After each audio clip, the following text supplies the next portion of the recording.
الحمد للہ وحدہ لا شریک لہ والصلاة والسلام علی من لا نبی بعد۔ پارہ نمبر 5۔ اس میں ایک مسئلہ بیان فرمایا ہے کہ مرد کو اللہ تعالیٰ نے عورت پر فضیلت دی ہے، یعنی فطرت کے اعتبار سے، اپنی طبیعت کے اعتبار سے مرد عورت پر مقدم اور افضل ہے، اور اس کی بنیادی 2 وجہیں قرآن کریم نے بیان فرمائی ہیں۔ نمبر 1، مرد کے ذمے عورت کے اخراجات ہیں، عورت کے تمام مصارف برداشت کرنا ہے، خرچ کرنا ہے۔ نمبر 2، فطرت اور طبیعت، تکوینی نظام ایسا ہے کہ مرد کو اللہ تعالیٰ نے عورت پر فضیلت دی ہے۔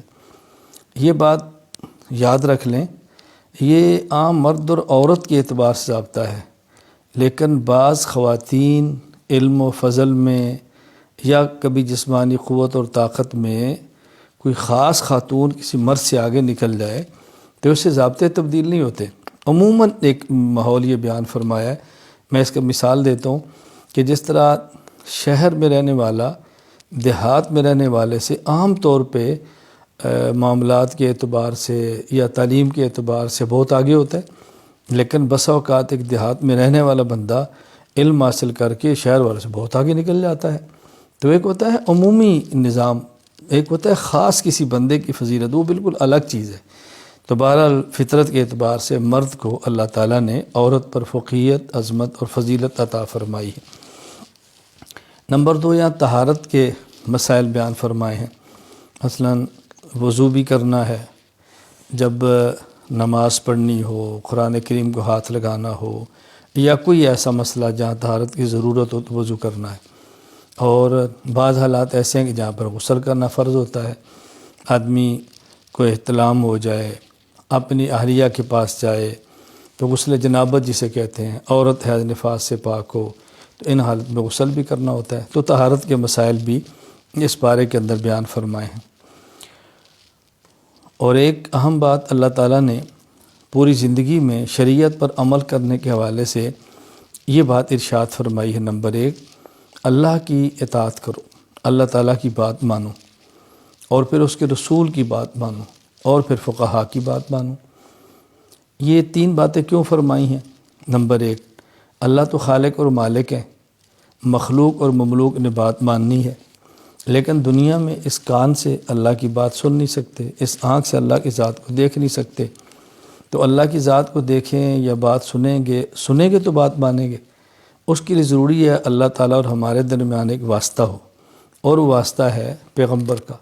وہ اللہ تعالیٰ کی بات کو سنتے ہیں، کوئی براہ راست، کوئی بذریعہ جبرائیل، کسی کی طرح میں اللہ تعالیٰ القاء فرماتے ہیں۔ اور پھر ہمارے پیغمبر پاک عربی ہیں، ہم اجمی ہیں، عربی نہیں جانتے، اور کوئی عربی سمجھتا ہو تو قرآن و سنت کی تہہ تک نہیں پہنچ سکتا، اور پھر وہ نبی کی بات کیسے مانے؟ اس کے لیے فرمایا کہ فقہا کی بات مانو، یعنی فقہا نبی ہی کی بات کی تشریح اور وضاحت کرتے ہیں۔ اللہ تعالیٰ کی بات کو قرآن کہتے ہیں، پیغمبر کی بات کو حدیث کہتے ہیں، فقہا کی بات کو فقہ کہتے ہیں۔ تو گویا اللہ تعالیٰ نے یہاں قرآن کریم، حدیث مبارک اور فقہ، اللہ تعالیٰ، مصطفیٰ اور فقہا تینوں کو ماننے کا حکم دیا ہے۔ پھر اللہ تعالیٰ نے ایک اور مسئلہ ہم بیان فرمایا کہ سورۃ الفاتحہ میں یہ بات فرمائی کہ مجھ سے دعا مانگو، اہدنا الصراط المستقیم، اے اللہ ہم کو صراط مستقیم پر چلا۔ صراط مستقیم کیا ہے؟ صراط الذین انعمت علیہم، یعنی جن پر آپ نے انعام فرمایا ان کے راستے پر چلا۔ جن پر اللہ تعالیٰ نے انعام فرمایا وہ کون ہے؟ اس کا تذکرہ 5ویں پارے میں ہے۔ وہ 4 قسم کے طبقات ہیں۔ نمبر 1 النبیین، نمبر 2 الصدیقین، صحابہ کرام رضی اللہ عنہم اجمعین، نمبر 3 شہداء، نمبر 4 اولیاء۔ پہلی بات، انبیاء کی بات مانو، ہر علاقے میں نبی نہیں، صحابی کے نقش قدم پر چلو، ہر علاقے میں صحابی نہیں، شہید کے نقش قدم پر چلو۔ شہید ظاہر شہادت کے بعد ہماری بات کو سن بھی لے تو بتائے گا کیسے، رہنمائی کیسے کرے گا؟ پھر میں اولیاء کے نقش قدم پر چلو۔ گویا کہ جن پر اللہ نے انعام فرمایا وہ 4 قسم کے لوگ ہیں، اور ہمیں چاروں کے نقش قدم پر چلنے کا حکم دیا گیا ہے۔ لہذا نبی کے راستے پر بھی چلنا ہے، صحابہ کو بھی تھامنا ہے، شہداء سے بھی قریب رہنا ہے، اور اولیاء امت کو ہرگز نہیں چھوڑنا۔ ہم نے ان چاروں کی اتباع کرنی ہے، نقش قدم پر چلنا ہے۔ پھر اس صورت میں اللہ تعالیٰ نے قتل کے احکام بیان فرمائے۔ کوئی جان بوجھ کے قتل کرے تو اس کی سزا کیا ہے، بھول سے قتل ہو جائے، چوک ہو جائے، قتل خطا، تو اس کی سزا کیا ہے، قتل عمد، قتل خطا، دیت کب ہوتی ہے، فدیہ کتنا ہوتا ہے۔ تو یہ احکام اللہ تعالیٰ نے 5ویں پارے کے اندر بیان فرمائے۔ پھر اس پارے میں اللہ تعالیٰ نے عام نمازوں کا ذکر تو فرمایا کہ نماز پڑھنی ہے تو طہارت کرو، نماز کا ارادہ ہو تو خود پاک کرو، اور بطور خاص 2 نمازوں کا ذکر فرمایا۔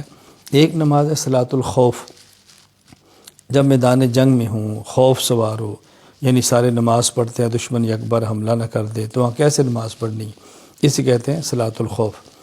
اور پھر نمازوں میں سے بطور خاص والصلاۃ الوسطیٰ، عصر کی نماز کا ذکر فرمایا، کیونکہ یہ کاروبار کا وقت ہے، مشغولیت کا وقت ہے۔ عموماً اس وقت میں ذرا مسجد کی طرف جانا ایک تاجر کے لیے مشکل ہو جاتا ہے، تو یہاں پر بطور خاص عصر کی نماز کا ذکر بھی فرمایا۔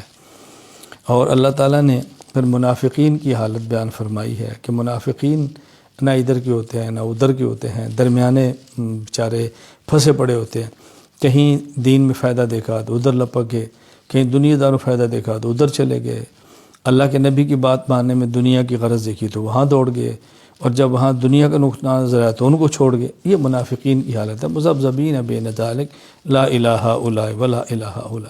تو ہمیں ایسا نہیں ہونا چاہیے، مسلمان کو پکا ایک موقع پر رہنا چاہیے۔ نفع نقصان کا مالک اللہ ہے، دنیا میں کبھی بظاہر نفع بھی ہوتا ہے، کبھی بظاہر نقصان بھی ہوتا ہے، اصل نفع نقصان آخرت کا ہے۔ اور سب سے آخر میں 5ویں پارے میں اللہ تعالیٰ نے ایک بہت پیاری بات ارشاد فرمائی، ما یفعل اللہ بعذابکم ان شکرتم وآمنتم۔ دیکھو اگر تمہارا عقیدہ ٹھیک ہو، اللہ کی نعمت کا شکر کرو، اللہ تمہیں عذاب کیوں دے گا؟ معلوم ہوا اللہ تعالیٰ کے عذاب سے بچنے کے لیے بنیادی طور پر 2 باتیں بہت اہم ہیں۔ نمبر 1 عقائد کا ٹھیک ہونا، نمبر 2 اللہ تعالیٰ کی نعمتوں پر شکر ادا کرنا۔ عقیدہ نہیں، تمام عقائد کا ٹھیک ہونا ضروری ہے۔ اللہ تعالیٰ ہمیں عقائد بھی ٹھیک فرما دے، اللہ تعالیٰ اپنی نعمتوں پر ہمیں شکر کرنے کی توفیق عطا فرمائے۔ وآخر دعوانا ان الحمد للہ رب العالمین۔